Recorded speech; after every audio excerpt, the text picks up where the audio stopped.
그래서 오늘 마가복음 8장에 있는 이 말씀을 통해서 우리가 생각할 말씀, 내가 예수를 믿는데 그러면 내가 표본으로, 모본으로 삼아야 할 분은 누군가? 라고 하는 것이야. 내가 모본으로 삼아야 할 분은 목사도 아니고 훌륭한 어떤 위인도 아니고 바로 예수님이다 라고 하는 것. 그래서 예수님을 닮아가는 사람들이라고 하는 그런 제목으로 함께 생각을 하도록 하겠습니다. 우리의 인생을 어떻게 살아야 하나? 이것은 모든 인간들의 공통된 숙제일 것입니다. 그리고 여기에 대한 우리의 생각을 내가 어떻게 살면 좋지? 라고 한 그 질문에 대한 우리의 생각을 인생관이다. 그렇게 말을 하죠. 너의 인생관이 뭐야? 라고 물으면 나는 어떻게 이렇게 사는 것이 나의 인생관입니다. 그렇게 우리 모두는 다 크던 적던 고상하던 아니면 이렇게 저급하던 모두 인생관을 갖고 삽니다. 그리고 여러분과 저는 하나님을 믿는 성도이기 때문에 예수를 어떻게 믿어야 할지 하는 것에 대한 신앙관 또한 가져야 한다는 것이에요. 그러니까 우리는 하나의 인간으로서 인생관과 또 하나님을 믿는 거룩한 성도로서의 신앙관, 이렇게 두 개를 갖고 산다. 그렇게 말씀드릴 수 있습니다. 예수님은 오늘 우리가 선택했던 마가복음 8장에서 우리가 어떻게 신앙생활을 해야 할지에 대한 해답을 주고 계세요. 그것은 그 해답의 종류는 딱 두 가지. 뭐 복잡한 것도 아니고 많은 것도 아니고 딱 두 가지다. 너희가 어떻게 예수를 믿어야 하냐 하면 첫째는 그리고 둘째는 이라고 하면서 두 가지 내용으로 예수님께서 직접 우리가 어떻게 예수를 믿고 신앙생활을 해야 할지 그 방법을 오늘 말씀을 통해서 가르쳐주고 계시다라고 하는 것.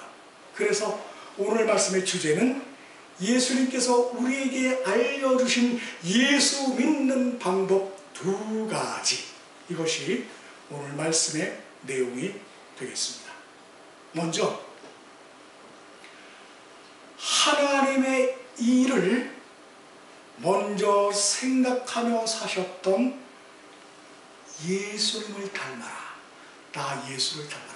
나는 나보다 나를 이 세상에 보내신 하나님의 일을 먼저 생각하며 살았단다 라고 말씀하시면서 하나님의 일을 먼저 생각하며 산다. 그렇게 답변을 두고 계세요. 주님께서 제자들에게 물어보셨어요.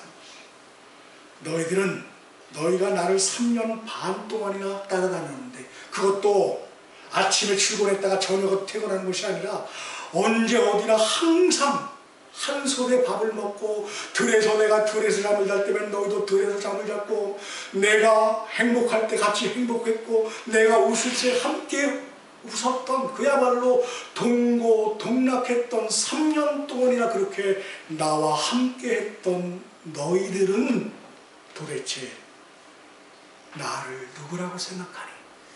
너희가 3년 반 동안 나를 따라다니면서 깨달은 나에 대한 결론이 뭐니?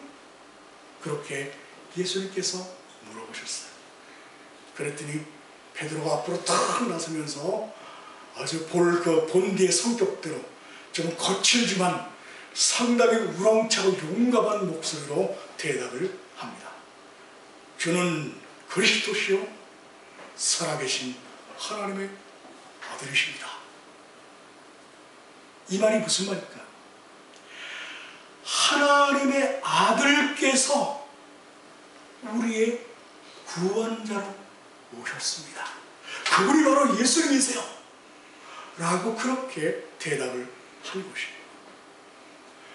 베드로의 이 뜻밖의 정확한 대답을 듣고 예수님께서 깜짝, 야, 이건 정말 생각했던 것 외에, 기대했던 것 외에, 예상했던 것보다 훨씬 그야말로 만점짜리 대답이다. 그러시면서 이렇게 말씀을 하시죠. 조금 베드로가 섭섭했겠지만, 너에게 이렇게 말하게 하신 분은 네가 아니라 네 속에 계신 성령께서 그렇게 말하도록 하신 것이다. 이렇게까지 깊이 있는 통찰의 믿음을 가진 것을 보니 평소에 너답지가 않아. 이렇게 말하도록 하신 것은 네 안에 계신 성령 거룩한 영이 너로 하여금 그렇게 말할 수 있도록 그런 지식을 너 안에 넣어 주신 것이지. 그렇게 말씀을 하셨어요. 그러면서 이렇게 또 말씀을 이어가십니다. 뭐라고 말씀하시냐면, 그렇다 베드로, 너의 말이 맞아. 100점짜리야. 그러나 나는 이제 곧 많은 고난을 받고 버림바 되어 죽임을 당하게 될 것이며, 그리고 사흘 만에 다시 살아나리라. 느닷없는 주님께서 나는 죽을 것이야, 많은 고통을 받고 버림을 받은 가운데 죽을 것이야 라고 하는 이 뜻밖의 예수님의 말씀을 듣고 베드로가 막 거칠게 항의를 해. 아니 주님, 그게 무슨 말씀이세요? 주님은 하나님의 아들이시면서 우리 모두의 구세주이신데 영광을 받으셔야 할 분이 죽다니요 라고 하면서 예수님의 그 말을 뚝 자르고 앞으로 탁 나서면서 그렇게 거침없이 말을 합니다. 그러니까 주님께서 베드로에게 말씀을 하십니다. 이건 그냥 조용히 말씀하신 것이 아니라 그냥 호통을 치시면서 말씀을 하셨습니다. 사탄아, 물러가라. 내가 하나님의 일은 생각하지 아니하고 오히려 사람의 일을 생각하는도다. 주님께서 십자가에 죽는 것이 하나님의 뜻이며, 주님은 그 일을 위해서, 오직 그 하나의 일을 위해서 이 세상에 오셨는데 베드로의 사사로운 감정이 그 일을 그르치려 한다는 것이죠. 주님을 나의 구세주로 그렇게 말로는 고백하면서도 우리의 현실은 하나님이 아닌 나의 욕심을 여전히 따라가고 있음을 책망하신 것입니다. 우리는 늘 편하고 쉬운 것만 생각해. 내가 이번에 어떤 일을 하게 되었는데 어떻게 하면 그 일을 쉽게 다른 사람을 슬슬 이용해 가면서 나는 뒤에서 요령 피우면서 그 일을 이 임무를 완수해낼 수 있을까? 그런 생각을 먼저 한다는 것입니다. 그래서 내가 예수를 믿으면서, 그래서 다른 사람에게 좀 모범이 되어야 되는데도 불구하고, 그럼에도 불구하고 어떤 한 과제를 앞에 놓으면 어떻게 하면 좀 쉽게, 나는 좀 힘을 덜 들이면서 다른 사람이 내 대신 더 많이 일을 하도록 할 수 있을까라고 하는 생각을 본능적으로 누구나 다 거의 그렇게 그런 생각을 한다는 것이죠. 하나님께서 나를 어떤 존재로 만들어 주셨는지, 또 나를 향해서 어떻게 살라고 그렇게 하셨는지를 생각한다면 우리의 삶이 어때야 할까라고 하는 것입니다. 여러분, 하나님께서 우리에게 원하시는 삶은 예수님처럼 하나님의 일을 먼저 생각하며 살라. 그것이 하나님의 뜻이다. 우리를 향한 마음가짐이다 라고 하는 것입니다. 주님은 언제나 하나님의 일을 먼저 생각하셨어요. 그래서 그 하나님의 일 앞에서는 죽음의 고통조차도 그대로 수긍하고 받아들이셨죠. 이것이 나의 길이니까, 이 일을 위해서 내가 왔으니까 라고 하면서 그 일을 모두 받아들였다라고 하는 겁니다. 한 사람을 소개하겠습니다. 찰스 린드버그라고 하는 사람이 있었어요. 이 사람은 미국 사람입니다. 그런데 어떤 일을 했던 사람 사진이 나오고 있는데, 여러분 어떤 일을 한 사람 같습니까? 비행기 조종사였어요. 딱 꼭 나오죠. 비행기 조종사였는데, 이 사람은 지금으로부터 85년 전인 1927년 경비행기를 타고, 여러분 경비행기라는 거 알죠? 지금은 뭐 제트 엔진을 다룬 아주 고도로 발달된 그런 비행기지만, 뭐 85년 전에 비행기라는 건 다 그랬어요. 프로펠러 탁 돌려가지고 이렇게 날아가는 그런 경비행기, 작은 비행기를 타고 미국 뉴욕주에 있는 롱 아일랜드를 출발해서 프랑스 파리까지 이 경비행기를 타고 한 번도 쉬지 않고 논스톱으로 뉴욕에서 파리까지 장장 33시간의 비행 끝에 파리에 도착하게 됩니다. 이 사람이 탔던 비행기는 고도계, 비행기에 있는 그 중요한 부품 중에 고도계라는 게 있어요. 내가 지금 어느 높이까지 올라와 있나 하는 것을 알려주는 그런 기계, 고도계도 없었어요. 그리고 뭐 이것저것 다 이게 운항하는 것을 알려주는 계기판도 없었어. 그냥 직감적으로 자기 이 어떤 그동안 쌓아왔던 비행 기술에 의해서 자기 감각만을 가지고 33시간의 비행을 거쳐서 대서양을 건너서 뉴욕 롱 아일랜드에서 프랑스 파리까지 33시간의 비행을 하게 됩니다. 이렇게 33시간에 정말 하잘것없는 비행기를 가지고 33시간에 걸쳐서 파리까지 도착을 하게 되니까 그 당시 세계의 모든 이목이 집중됐어요. 뭐 지금으로는 아무것도 아니죠. 뭐 제트 비행기 그냥 모든 것이 그냥 자동화되어 있고 컴퓨터되어 있는, 그래서 비행사는 이렇게 자동 운항 장치만 딱 눌러놓으면 비행기가 알아서 가는 그런 시대가 아니라 그냥 깜깜한 밤에도 나가야 되잖아. 그잖아.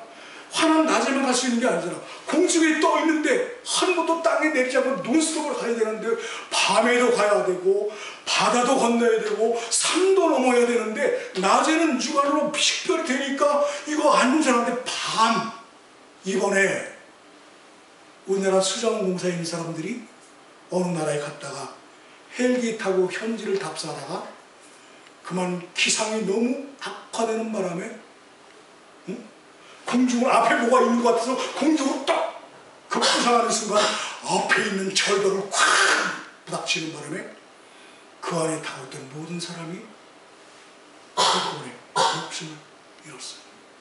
그런 상황에 오로지 자기 감각만을 의지한 채 33시간 동안 공중에 떠서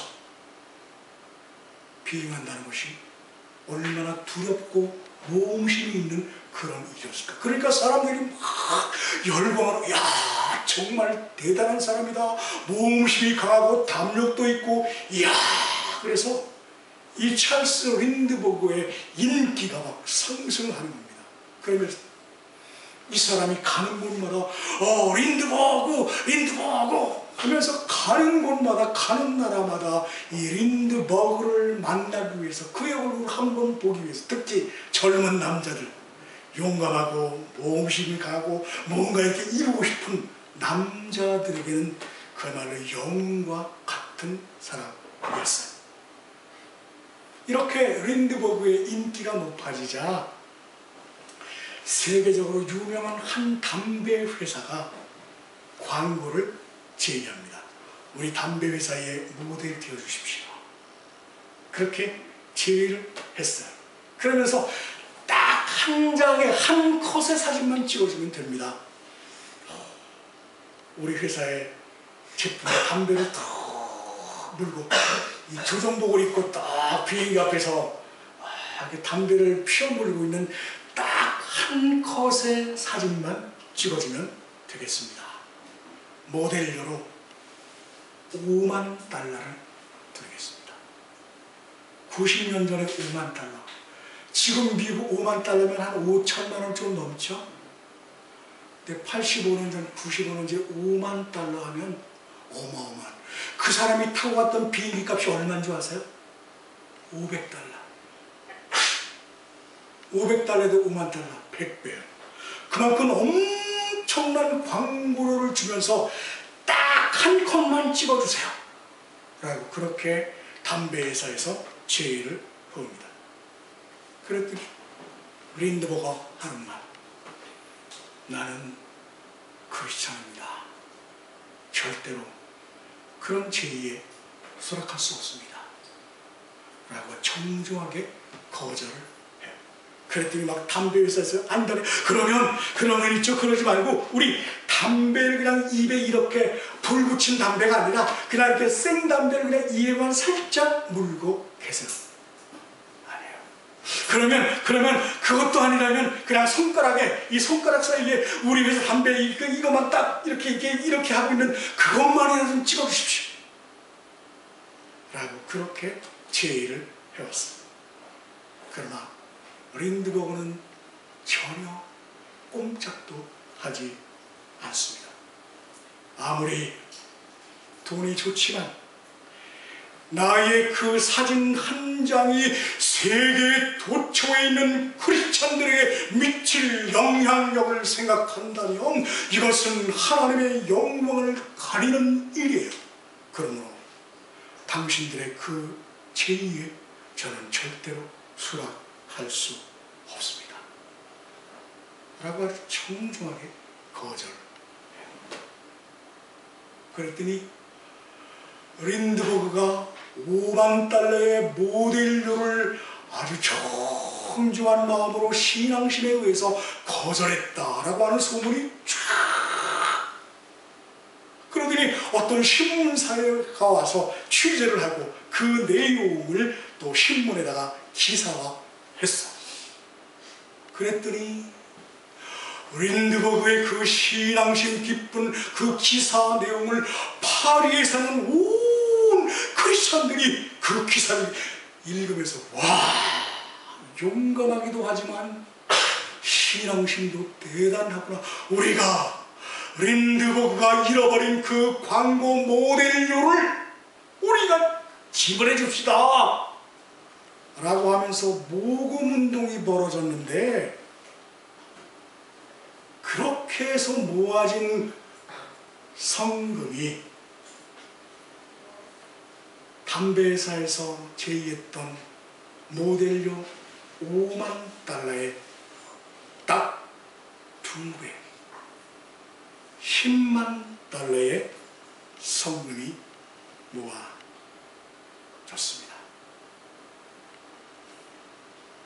사람의 생각으로는 돈이 최고일지 몰라요. 그러나 하나님의 생각은 그렇지 않습니다. 내가 믿음을 지키기 위해 지금은 잠시 손해내 나는 것 같지만, 그러나 끝까지 믿음과 경건을 지킬 때 하나님은 더 크고 놀라운 계획을 갖고 계심을 믿습니다. 내가 믿음을 지킬 때 다른 사람의 믿음까지 지켜주는 것임을 잊지 마시기 바랍니다. 나 때문에 누군가 하나님을 더 깊이 알게 된다면, 또 나 때문에 연약한 형제가 힘과 용기를 얻게 된다면 이것이야말로 얼마나 가치 있고 행복한 일이 되겠는가라고 하는 것이죠. 그리고 따지고 보면 하나님의 일을 먼저 생각한다는 것은 그렇게 어려운 일만은 아니라라고 하는 것이에요. 작은 것을 양보하고 친절을 베푸며 사랑을 볼 때마다 상대방의 인상이 일어나 내가 먼저 공손하게 인사를 할 때 그것은 그 사람의 인격이 아니라 내 인격이에요. 내 인격이 뛰어나기 때문에 그 사람이 어떻든 나는 내 인격을 가지고 안녕하세요 라고 인사를 하게 하는 것이죠. 주님의 마음으로 다 그런 사람을 살피는 것. 그래서 언제나 기도하는 내 모습, 언제나 봉사하는 내 모습, 언제나 경건하게 예배하는 내 모습, 그리고 교회에 오면 제일 먼저 그 어떤 일보다 먼저 의자에 앉아서 하나님 앞에 하나님 저 왔어요 라고 먼저 하나님 앞에 인사 기도하는 모습이 하나님을 먼저 생각하는 행동이다라고 하는 것이에요. 그렇게 어려운 것이 아니에요. 내가 누구를 더 중요하게 생각하는가, 그것의 출발점이 바로 하나님의 일을 먼저 생각하는 것이다 라고 하는 것입니다. 두 번째는 자기 십자가를 지고 사는 것이 예수님처럼 사는 것이다. 그렇게 두 번째로 가르쳐주고 계십니다. 34절에서 말씀하죠. 무리와 제자들을 불러 이르시되 누구든지 나를 따라오려거든 자기를 부인하고 자기 십자가를 지고 나를 따를 것입니다. 자기 중심에서 벗어나야 한다는 거예요.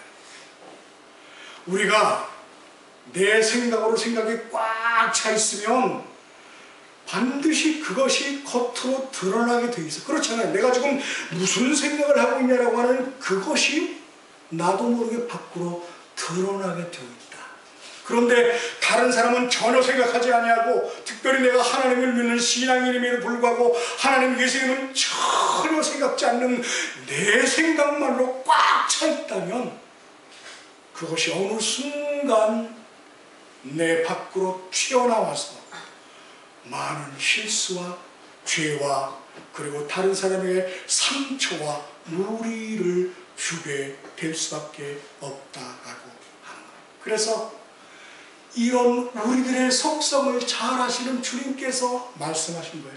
그러니까 먼저 너를 부인하고 그렇게 됐다면 내 십자가를 지고 너의 십자가를 지고 나를 따라와라. 그렇게 말씀하신 것이죠. 예수님보다 더 유능한 심리학자가 어디 있으시겠어요? 예수님보다 우리의 마음 속속들이를 더 깊이 통찰하시는 분이 어디 계시겠느냐라고 하는 것입니다. 그래서 내 생각, 내 고집, 나만을 생각하는 그 사이클에서 벗어나라는 것입니다. 여러분, 제가 나만을 생각하는 사이클이라고 말씀을 드렸는데 이것이 뭐냐면 이렇게 예를 들어 말씀드릴 수 있어요. 내가 지금 직장에 다닌다고 생각합시다. 근데 회사 내에 구내식당이 있어요. 11시 한 30분, 40분쯤 되면 이제 대부분 직원들의 마음이 오늘 메뉴가 뭘까? 라고 하면서 식당을 향해서 마음이 가 있죠. 그리고 한 11시 한 50분쯤 되면 서서히 사무실 나와서 식당으로 향하게 됩니다. 다른 부서 사람들도 모두 다 식당을 향해서 가게 되죠. 그런데 처음에는 천천히 걷기 시작한 사람들이 식당이 가까우면서 점점 발걸음이 빨라져요. 그래가지고 먼저 다른 사람보다 먼저 빨리 가서 되도록이면 더 일찍 먹으려고 큰 걸음으로 달려가는 사람, 뭐 이런 사람은 그래도 제법 그래도 지금 이렇게 점잖은 사람이죠. 아예 처음부터 달리기 100m 달리기 자세로 나온 사람이 있다는 것입니다. 또 우리가 여행을 가다가 함께 큰 대형 버스를 타고 여행을 가다가 휴게소에 도착했어요. 사람들이 가장 먼저 가는 곳이 대부분 어딘가요? 화장실이에요. 그럴 때 사람들이 어떻게 행동하죠? 대부분 야, 다른 사람보다 내가 먼저 라고 하면서 화장실을 향해서 쏜살같이 달려가는 마음. 그것이 바로 나를 중심으로 형성된 사이클이라는 거예요. 그렇죠. 물론 안 그런 분도 계시지만 대부분 그런 경우가 많더라라고 하는 거예요. 나보다 다른 사람을 먼저 생각하고 지금 주님께서 내가 취해주기를 원하시는 그 행동은 무엇이겠는가 라고 하는 것을 생각하는 것. 그것이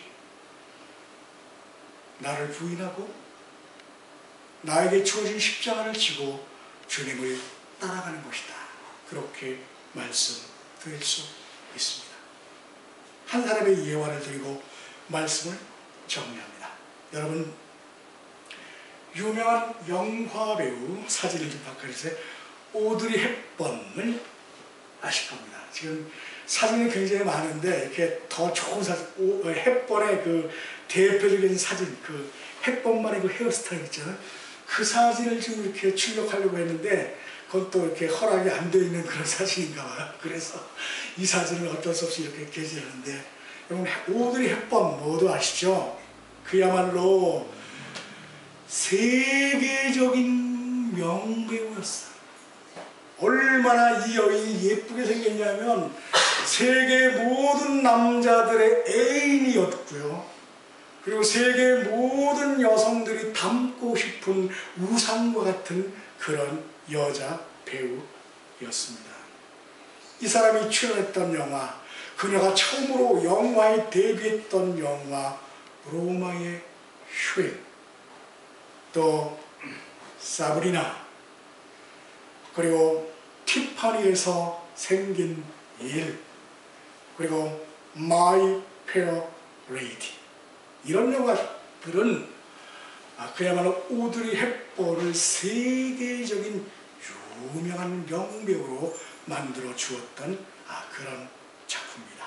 그래서 1950년대와 60년대를 풍미한 그야말로 세계적으로 유명한 그런 배우였죠.